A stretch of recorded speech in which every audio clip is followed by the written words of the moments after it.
Hello students, कैसे हैं आप सब। I hope now let's start with the another section, that is firstly we will talk about dormant company. मैंने आपको previous video में government company and Nidhi के बारे में पढ़ाया था। In this video we will discuss about the dormant company and punishment for the fraud cover in section 447. Firstly, we will discuss about the dormant company, that is under section 455. अब पता suppose that who will be called the dormant company, ठीक है। अब status as a dormant company का, इसको मतलब what will be the condition, what is the criteria and what is the nature, ठीक है। where the company is formed and registered under this act for the future project or to hold an assets or intellectual property and has no significant accounting transaction, such company or inactive company may make an application to the registrar in such manner as may be prescribed for obtaining the status of the dormant company. Means कोई active काम नहीं है, लेकिन उनकी जो intention होती है future project के लिए या टू होल्ड एन असेट्स या फिर इंटेलेक्चुअल प्रॉपर्टी के लिए, बट उनकी कोई सिग्निफिकेंट अकाउंटिंग ट्रांजेक्शन नहीं होती और कंपनी टोटली या तो इनएक्टिव होती है। Inactive company also make an. अब हमारे पास तीन टर्म है। एक तो सिग्निफिकेंट अकाउंटिंग ट्रांजेक्शन किसे कहते हैं, इनएक्टिव कंपनी किसे कहते हैं, ठीक है। सबसे पहले इनएक्टिव कंपनी किसे बोला जाता है। इनएक्टिव कंपनी का मतलब होता है जो कि कैरिंग आउट नहीं करती कोई भी बिजनेस ऑपरेशन एंड कुछ भी ना ही कोई मेड करी गई हो any significant transaction during the last 2 financial year. What is the inactive company? which has not carrying out any business or operation and which has not made any significant accounting transaction for the previous 2 financial years at least, and has not filed the financial statement and annual return during the last 2 financial year। अगर last 2 year से भी financial statements annual return file नहीं करी है तो उस case में भी वो इनएक्टिव कंपनी मानी जाएगी। There is the three condition which can be consider as the inactive company students. First of all, what is that is cannot carrying out any business activity. Second is has not filed financial statement annual return for the previous 2 financial year, ठीक है। And third one, that is not carrying out any kind of the significant accounting transaction during the last 2 financial year, ठीक है। Now significant accounting transactions का मतलब क्या होता है? जो सिग्निफिकेंट नहीं होती वो नॉन सिग्निफिकेंट होती है, ठीक है। अब आ जाते हैं सिग्निफिकेंट अकाउंटिंग ट्रांजेक्शन का मतलब होता है कोई भी ट्रांजेक्शन हो रही हो लेकिन ये चार ट्रांजेक्शन ना हो रही हो। अगर ये चार ट्रांजेक्शन हो रही है तो वो सिग्निफिकेंट में कंसिडर नहीं होगी, ठीक है। First of all, payment of a fees by a company to registrar. कोई भी पेमेंट ऑफ द फीस हो रही है, सपोज दैट कोई फॉर्म फाइल हो रहा है, कुछ भी हो रहा है, उसकी पेमेंट हो रही है, तो उस केस में क्या है, वो कंसिडर नहीं होगी सिग्निफिकेंट अकाउंटिंग ट्रांजेक्शन। पेमेंट करी जा रही है टू फुलफिल करने के लिए रिक्वायरमेंट ऑफ दिस एक्ट या फिर any other law. Suppose that कुछ रिटर्न फाइल हो रही है या कुछ भी प्रोविजन कोई भी लीगल कॉम्प्लाइंसेस हो रही है, तो उस केस में क्या है, कंपनी को अलाउड नहीं है, वो कंसिडर नहीं होगी सिग्निफिकेंट अकाउंटिंग ट्रांजेक्शन। शेयर्स का अलॉटमेंट हो रहा है to fulfil the requirement, it is also not consider as a significant accounting transaction. Payment हो रही है for the maintenance of its office and record, suppose that rent pay करा जा रहा है, तो it will not consider as a significant accounting transaction. ये चार ट्रांजेक्शन है तो जो सिग्निफिकेंट अकाउंटिंग ट्रांजेक्शन में कवर नहीं होंगे, और बाकी जो भी ट्रांजेक्शन हो रही होगी वो सिग्निफिकेंट अकाउंटिंग ट्रांजेक्शन में कवर हो गई। Now go for a next. अब कंपनी अगर डोरमेंट स्टेटस लेना चाहती है तो कंपनी को एप्लीकेशन देना पड़ेगा MSc 1 में टू द रजिस्ट्रार को for obtain the status of dormant company. Company को एप्लीकेशन देने से पहले SR पास करना पड़ेगा, ठीक है। And in a general meeting और after issuing to all the notice for all the share holders and obtaining consent 3/4 share holders in a value. Of course सी बात है, स्पेशल रिजोल्यूशन मतलब मोर देन 3/4 हमारी कंसेंट फेवर मानी चाहिए। Yes, we want to take a status of the dormant company, then in case में after taking a special resolution they can make an application to the registrar for obtaining the status of the dormant company. A company shall be eligible to apply under this only if.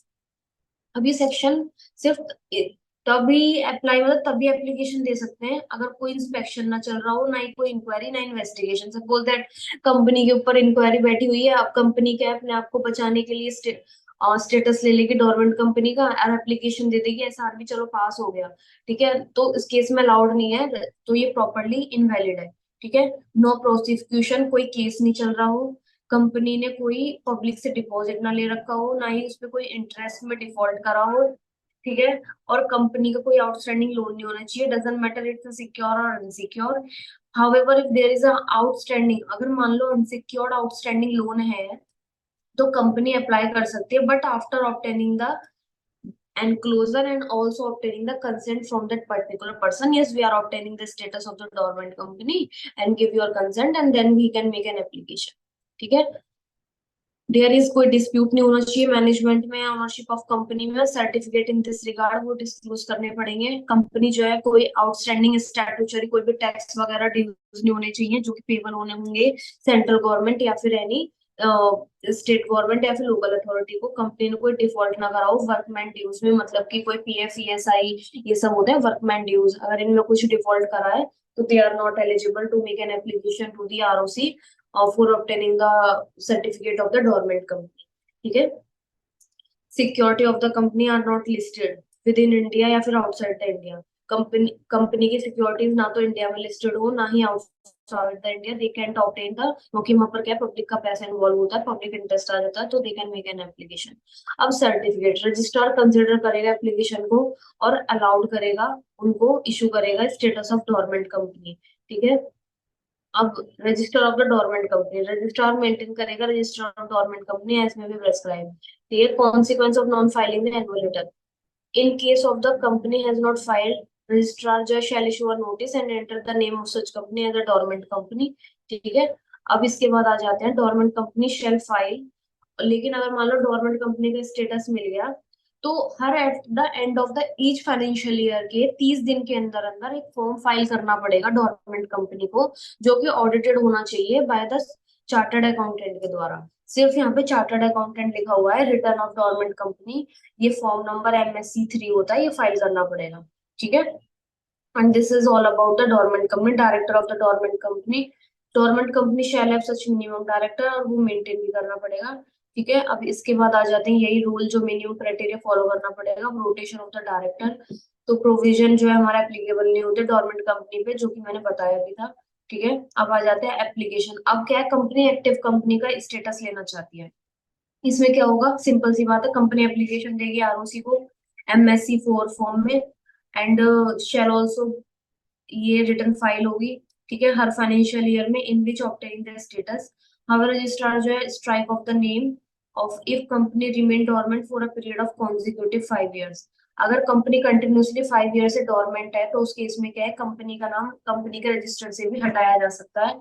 तो उस case में क्या है, they can not make an application to obtain the status of active company.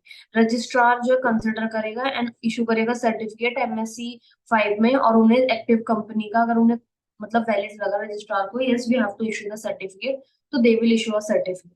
Where dormant company does और omit to do any act in a ground of application, ठीक है, submit करेगी to the registrar for obtaining the dormant company. Director shall within a period from the event file an application for obtaining the status of the active company. Suppose that during that मतलब company कुछ ऐसा काम कर लेती है जो कि active company में आ जाता है, तो उस केस में क्या है, जिस दिन सपोज दैट वो काम करा, कोई सिग्निफिकेंट ट्रांजेक्शन कर ली, तो उसमें उस सपोज दैट आज करी, तो आज से 7 दिन के अंदर अंदर हमें ये इन्फॉर्म करना पड़ेगा किसको, आरओसी को, कौन से फॉर्म में, MSC 1 में, ठीक है।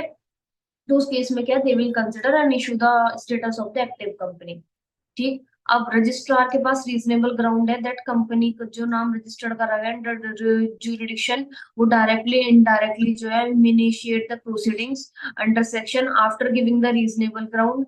एंड उस केस में क्या है कि कंपनी कंटिन्यूसली डोरमेंट कंपनी का स्टेटस लेके बैठी है, उस केस में क्या है, रीजनेबल ग्राउंड देने के बाद, तो उस केस में उनका नाम जो है company register of the dormant company के नेम से हटा दिया जाएगा, फिर उन्हें as a active company treat करा जाएगा।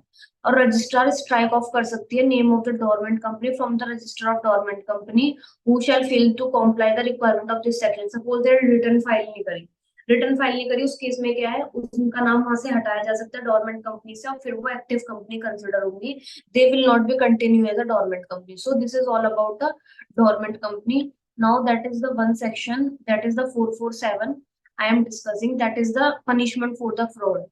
सपोज दैट जितनी भी पनिशमेंट आ रही है 447 में, तो ये सब यहाँ पे गिवन है. ठीक है, तो सबसे पहले बात करते हैं कि पनिशमेंट फॉर फ्रॉड. सिंपल सा सेक्शन है students, don't make it any kind any, मतलब इसको कंफ्यूजिंग मत बनाना. तो इसमें क्या है, any person who is in a fraud guilty पाया जाता है इन्वॉल्विंग एन अमाउंट, और वो जो अमाउंट है फ्रॉड का एटलीस्ट 10 लाख है, या फिर 1% of the turnover of a company है. जिस कंपनी में फ्रॉड हुआ है उसका 1% of the turnover of a company है, और 10 लाख है, विच एवर इज लोअर. ठीक है, जो कंपनी में फ्रॉड में पाया गया है तो उस केस में उस पर पेनल्टी क्या होगी. ठीक है, शैल बी क्या होगा, 10 लाख रुपीज, या फिर 1% of the turnover of a company which ever is lower, shall be punishable with the imprisonment for a term which shall not be less than 6 months, which which may be extended up to the 10 years, shall also apply to the fine which shall not be less than involved in amount in fraud, and which may be extended to the 3 time amount involved in a fraud. ठीक है, तो इस case में क्या कहा गया है, suppose that person ने फ्रॉड करा, और जो फ्रॉड की अमाउंट है, सपोज दैट या तो 10 लाख है, या फिर 1% ऑफ द टर्नओवर है, जो दोनों में कम आएगा. ठीक है, या तो 10 लाख की अमाउंट होगी कम से कम, या 1% of the turnover whichever is lower. तो वो पनिशेबल होगा. पहले तो पनिशमेंट के लिए कम से कम 6 महीने की सजा होगी, ज्यादा से ज्यादा 10 साल की. ठीक है, और उसके बाद उस पे आते हैं अब हम अमाउंट पे, कि अमाउंट कितना होगा. अमाउंट होगा 3 टाइम ऑफ द फ्रॉड, मतलब जितना उसने फ्रॉड करा है उसका 3 टाइम भी हो सकता है. मैक्सिमम ये लिमिट है, दैट इज द 3 टाइम, मतलब 3 गुना फ्रॉड का हम लोग उस पर पेनल्टी भी इम्पोज कर सकते हैं. ये that is the maximum limit. अगर मान लो फ्रॉड की amount less than, suppose that where the fraud में इन्वॉल्व है पब्लिक इंटरेस्ट, तो मिनिमम उसमें 3 साल की सजा होनी ही चाहिए. सपोज दैट कोई लिस्टेड कंपनी है, कंपनी के शेयर्स के साथ इनसाइड ट्रेडिंग करी गई, हाँ उस पर सेबी के प्रोविजंस एप्लीकेबल होंगे, लेकिन यहाँ पर मिनिमम उसे कम से कम 3 साल की सजा दी जाएगी. ठीक है, अगर फ्रॉड में इन्वॉल्व है amount that is the less than 10 lakh rupees, या फिर 1% of the company which ever is lower, and does not involve any public interest, तो पर्सन जो गिल्टी है वो फ्रॉड होगा. कम, उसे ज्यादा से ज्यादा बस 5 साल तक की सजा मिल सकती है, और जो फाइन है उसके ऊपर मैक्सिमम 50 लाख रुपए तक लगाया जाएगा. ठीक है, that is all about, that is the 50 lakh rupees. अब सपोज दैट दो केस बन रहे हैं. अगर मान लो जो फ्रॉड है 10 लाख रुपीज, या फिर 1% of the turnover whichever is lower, दोनों में से जो भी कम है, अगर वो फ्रॉड हुआ है, तो उस केस में क्या है, कम से कम 6 महीने की सजा, ज्यादा से ज्यादा 10 साल की सजा. अगर पब्लिक का इंटरेस्ट इन्वॉल्व है तो कम से कम 3 साल की सजा देनी होगी, और जो फाइन होगा कितना इम्पोज होगा, 3 टाइम ऑफ द फ्रॉड. ठीक है, अब इसके बाद आ जाते हैं, अगर मान लो जो फ्रॉड है वो लेस देन 10 लाख रुपीज है, या फिर 1% of the turnover whichever is lower, तो फ्रॉड कितना, इम्प्रिजनमेंट कितना होगा, maximum to the 5 years, because it is not as such serious, amount थोड़ा कम है. और जो फाइन है वो कितना होगा, up to maximum 50 lakh rupees. ठीक है, अब आ जाते हैं 450 penalty provided. Penalty under this section, every officer who is in a default और such other person shall be liable for a penalty of 10,000 rupees, and where the contravention, वो ये amount लिखी गई है. And this is not as such important, ऊपर जो main part था वो मैंने आपको पढ़ा दिया. Students, we have covered 4 companies. First of all, we have done with this government company, done with this dormant company, done with this 447, and done with this Nidhi company. ठीक है, अब सिर्फ हमारे पास बचे 3 provision, that is the register valuer and valuation rules, and removal of the name of the company from the register of the company. ये दो topics बचे, we will discuss later in a second third video. Till that time take care students, give your hard. Students, जब paper खत्म हो जाते हैं ना, मुझे पता है बच्चे 6 महीने से कंटिन्यूसली स्टडी कर रहे हैं, अब यहाँ आते आते क्या है, या तो एनर्जी डाउन हो जाती है, दे फील डिमोटिवेटिंग, या उन्होंने कुछ ऐसा मॉक टेस्ट दिया है जिससे they are feeling like a demotivated. तो उस केस में क्या है, सबसे पावरफुल चीज यहाँ पर काम आती है, self confidence, believe in your self. Students, आप यहाँ तक आ गए हो, आप चार्टर्ड भी बनोगे, बस अपने ऊपर भरोसा रखना। कोई कुछ भी बोले, बस उसको फॉलो करो, अपने जो रूल्स बना रखे हैं। लास्ट के 15 डेज रह रहे हैं, देयर आफ्टर आपको जो करना है वो करो। आपकी लाइफ है, लेकिन लाइफ में एक टाइम सीरियस होना भी बहुत जरूरी है। आप फन भी करो, एंजॉय भी करो, लेकिन एट द सेम टाइम आपका कैरियर भी मतलब कैरियर भी ट्रैक पे होना चाहिए ना। You can do some all the times की yes I am enjoying taking a fun, but आपकी कैरियर लाइफ क्या है, it is totally zero. You can do like this, अपना काम भी करो, अपनी लाइफ एंजॉय भी करो। You have to maintain both the things apparently. Okay, till that time take care students, bye bye.